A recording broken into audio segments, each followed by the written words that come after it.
तो मूवी की शुरुआत में हमें एक व्यक्ति को दिखाया जाता है जो कि एक प्रोफेशनल किलर है और अभी उसने एक पावरफुल व्यक्ति को मारने की सुपारी ले रखी है और उसी को मारने के लिए वह एक होटल में रुका हुआ है और उसको अभी इस होटल में रुके हुए 6 से 7 दिन हो जाते हैं क्योंकि वह एक अच्छे मौके की तलाश कर रहा था उस व्यक्ति को मारने के लिए। लेकिन इस किलर के काफी सारे अपने लिए बनाए गए कायदे कानून थे, जैसे कि यह अपने शिकार को मारता है बिना किसी सबूत के, इसलिए वह कोई भी गलती नहीं करता है। वह बार बार अपने शरीर की हार्ट रेट्स को देखता है कि कहीं ज्यादा तो नहीं है, यानी कि घबराहट में कहीं उसके प्लान में कोई खराबी ना आ जाए और उसका निशाना चूक ना जाए, इसलिए वह हर चीज को मापता रहता है। फिर एक दिन इसे पता चलता है कि जिस व्यक्ति को उसे मारना है वो व्यक्ति आज इस होटल में रुकने के लिए आ रहा है। इसका मतलब कि आज ही वह मौका होगा जब वह इस व्यक्ति को मार पाएगा। लेकिन तभी उसे पता चलता है कि इस व्यक्ति के साथ एक महिला भी आई है जो कि एक प्रोस्टिट्यूट है और इससे उसके प्लान में थोड़े से चेंजेस हो सकते हैं। तभी वह देखता है कि वह महिला उसे सीड्यूस कर रही है और इसी वजह से उसे निशाना लगाने में दिक्कत हो रही होती है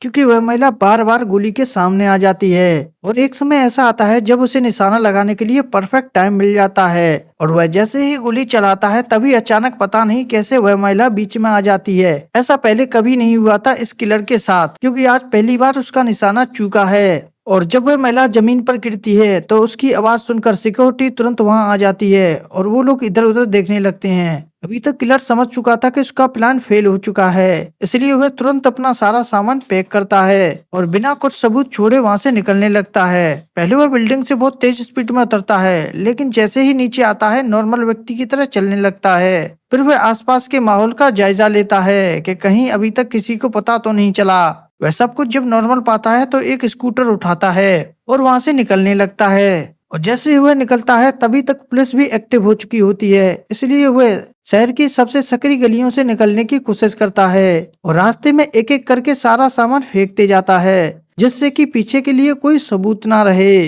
और पुलिस या फिर कोई भी व्यक्ति उस तक ना पहुंच सके। लेकिन फिल्म निर्माताओं ने इस किलर के करेक्टर को इतना प्रोफेशनल रखा है और डीप रखा है कि इस मूवी में कहीं भी इसका नाम मेंशन नहीं किया है और इसे द किलर के नाम से ही जाना जाता है पूरी मूवी में, इसलिए हम इसे आगे से द किलर बुलाएंगे। फिर वह एक पब्लिक वॉशरूम में जाता है जहाँ पर वह अपने हाथों को बहुत अच्छे तरीके से साफ करता है, क्योंकि उसे पता है बंदूक चलाने के बाद जो बारूद की गंध होती है वह शरीर में कहीं ना कहीं रह जाती है जिससे वह पकड़ा जा सकता है। इसलिए वह सबसे पहले अपने हाथों की बहुत डीपली सफाई करता है, उसके बाद शेविंग करता है और वहां से ड्रेस चेंज करके निकल जाता है। और तभी हमें दिखाया जाता है कि वह किलर एक टैक्सी पकड़ के एयरपोर्ट जाता है और एयरपोर्ट से वह सीधा मायामी के लिए एक फ्लाइट बुक करता है। और यहाँ पे किलर अपने सिर पर टोपी और आंखों पर चश्मा लगाकर जाता है और वह ऐसा इसलिए करता है ताकि वह किसी भी कैमरे की नजर में ना आए और सेफली इस जगह से निकल सके। और फिर वह किलर अपनी पत्नी से वादा करता है कि जब तक मैं उन लोगों को मार ना दूं जिन लोगों ने तुम्हारी ये हालत की है तब तक मैं चैन से नहीं बैठूंगा। और फिर वह किलर अपने घर के गार्डन में जाता है जहाँ पर उसने ऐसी स्थिति से निपटने के लिए जमीन के नीचे बहुत सारे हथियार और कुछ जरूरी इक्विपमेंट छिपा के रखे थे जिन्हें वह अब एकाएक निकाल रहा है। और फिर वह सबसे पहले शहर में उस टैक्सी को ढूंढने जाता है जो टैक्सी उसकी पत्नी के ऊपर हमला करने वाले लोगों को उसके घर पर ले गई आई थी। और फिर उसे पता चलता है कि शहर में एक बहुत बड़ी कंपनी है जो कि टैक्सियों को रेंट पे देती है और उस कंपनी का नाम है क्लासिको टैक्सी। और फिर जब रात हो जाती है तो वह उस कंपनी में जाता है यह पता लगाने के लिए कि उस दिन किस टैक्सी में बैठकर वो लोग गए थे और वह कौन ड्राइवर था जो उन लोगों को वहां पर छोड़ करके आया था। उससे उस दिन की सारी डिटेल ले लेता है और उसे पता चल जाता है कि वह कौन ड्राइवर था जो उस दिन उन लोगों को उसके घर पर छोड़ के आया था। फिर हमें दिखाया जाता है कि अगले दिन वह किलर उसी व्यक्ति की टैक्सी में जाके बैठता है जिसकी उसे तलाश थी और उससे एक जगह पर चलने के लिए बोलता है और फिर वह टैक्सी ड्राइवर उसे उस लोकेशन पर ले जाने लगता है। लेकिन तभी रास्ते में वह किलर अपनी बंदूक निकाल लेता है और उस टैक्सी ड्राइवर की कनपटी पर लगा देता है और उससे कहता है कि तुमने 3 दिन पहले किन लोगों को एयरपोर्ट से उठाया था उन लोगों के बारे में मुझे जानकारी दो। और उस किलर के हाथ में बंदूक देखकर वह टैक्सी ड्राइवर डर जाता है और उससे कहता है कि प्लीज तुम मुझे शूट मत करना, मैं तुम्हें सारी जानकारी दे देता हूँ। और फिर वह बताता है कि मैंने एक बॉडी बिल्डर और एक अधेड़ उम्र की महिला को उस दिन एयरपोर्ट से उठाया था और उन्होंने मुझे एक प्राइवेट प्रॉपर्टी का पता दिया और मुझे वहां पर चलने के लिए बोला। और जब मैं वहां पर एक प्राइवेट प्रॉपर्टी के पास पहुंचा, उन्होंने मुझसे वहां पर इंतजार करने के लिए बोला और मैं उनका वहीं रुककर इंतजार कर रहा था। लेकिन वह लोग काफी देर बाद उस प्राइवेट प्रॉपर्टी से बाहर निकले। उनके शरीर पर बहुत सारा खून भी लगा था। मुझे सिर्फ इतना ही पता है उन लोगों के बारे में और मैं कुछ ज्यादा नहीं जानता। लेकिन यह किलर यहाँ इस लड़के के ऊपर भी दया नहीं करता है और उसे भी गोली मार देता है और उसे उसकी गाड़ी में ही छोड़ देता है। अब हमें यह समझ में आता है कि यह उन लोगों का पता लेकर उन्हें मारने के लिए जाएगा। लेकिन अभी भी किलर के पास उन दो लोगों का एड्रेस नहीं है और उसे पता है कि उन दो लोगों का एड्रेस उसे कहां से मिलेगा।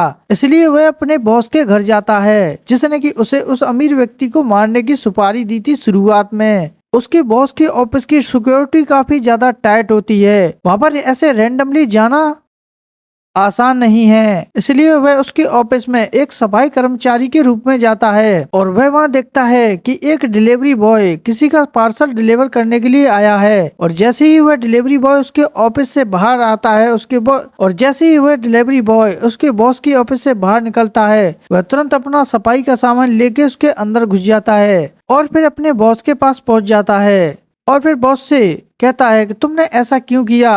तभी उसका बॉस घबराते हुए कहता है कि तुम्हें पता है ना कि जब कोई व्यक्ति अपने मिशन में फेल हो जाता है तो उसकी कीमत तो उसे चुकानी पड़ती है। और जिस व्यक्ति ने मुझे कॉन्ट्रैक्ट दिया था और फिर वह कॉन्ट्रैक्ट मैंने तुम्हें दे दिया, वह एक अमीर आदमी है जिसको मुझे कैसे भी करके शांत करवाना था और केवल एक यही मात्र रास्ता था जिसके थ्रू उसे शांत किया जा सकता था। इसमें मेरी कोई गलती नहीं है, मैं एक तरह का मोहरा मान लो। साथ ही साथ उसका बॉस उसे वार्निंग भी देता है कि तुम यह बहुत बड़ी गलती कर रहे हो मेरे ऑफिस में आकर, और यूं मुझे डराने की कोशिश मत करो क्योंकि तुम जानते हो मैं डरने वालों में से नहीं हूँ। फिर किलर अपने बॉस से कहता है कि तुम्हारे पास 60 सेकंड है और जल्दी से मुझे उन दो लोगों का एड्रेस दे दो और तुम अंजाम जानते हो अगर तुमने एड्रेस नहीं दिया तो। लेकिन उसका बॉस अभी भी उन दो लोगों का एड्रेस देने में हिचकिचा रहा होता है और तभी वह किलर अपने हाथ में पकड़ी एक बंदूक जो कि स्टेप गन थी यानी कि कील ठोकने वाली मशीन थी, उसमें से 3 कील अपने बॉस की छाती में ठोक देता है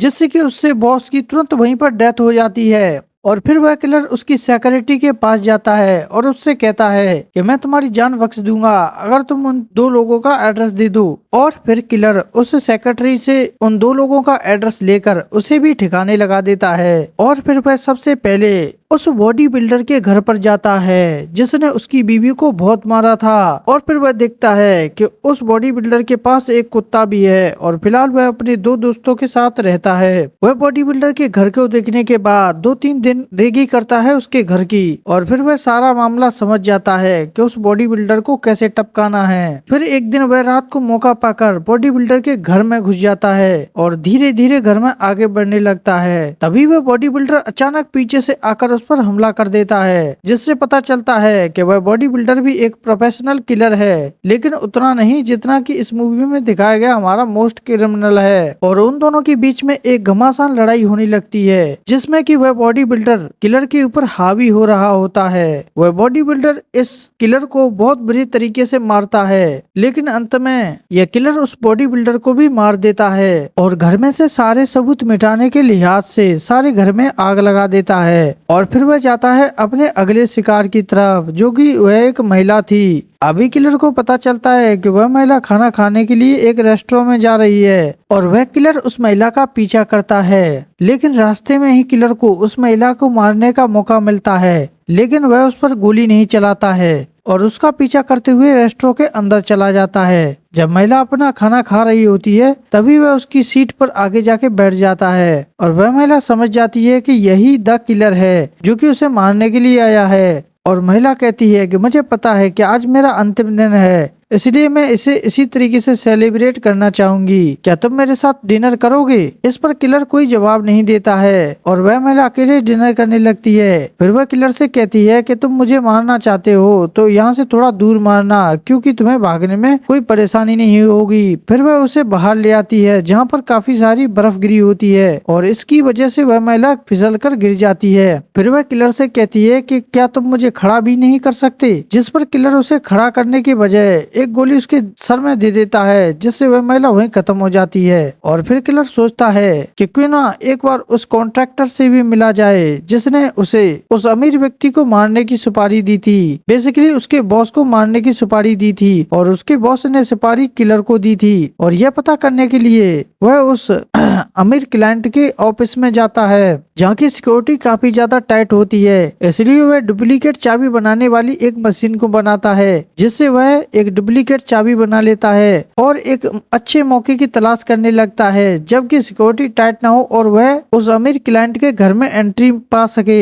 और एक दिन ऐसा ही होता है, वह उस अमीर के क्लाइंट के घर में घुस जाता है और वहाँ पर उससे कुछ बातें पूछता है कि तुमने उस अमीर व्यक्ति को मारने की सुपारी क्यों दी थी। तभी वह अमीर व्यक्ति बताता है कि दरअसल जिस व्यक्ति की मैंने मारने के लिए सुपारी दी थी वह मेरा एक बहुत बड़ा कॉम्पिटिटर था और वह मुझे आए दिन परेशान करता रहता था, इसलिए मुझे उसको मरवाने की सुपारी देनी पड़ी। लेकिन तुम्हारा जो बॉस हर्ष था उसने ही मुझे बताया कि उसे हो सकता है जिस व्यक्ति को हमने मारने की सुपारी दी है उसे कोई डबल डील मिल गई होगी, इसलिए उसने यह काम कंप्लीट नहीं किया और इसके बहाने तुम्हारा बॉस मुझसे पैसे लेता रहा और अंत में जाकर मुझे ही यह कहना पड़ा कि जिस व्यक्ति ने इस काम को पूरा नहीं किया है उसे भी मरवा दो। और ऐसा सब कुछ ये तुम्हारे बॉस ने किया होगा तुम्हारे साथ, इसमें मेरा कोई लेना देना नहीं है। और यहीं पर यह मूवी खत्म हो जाती है।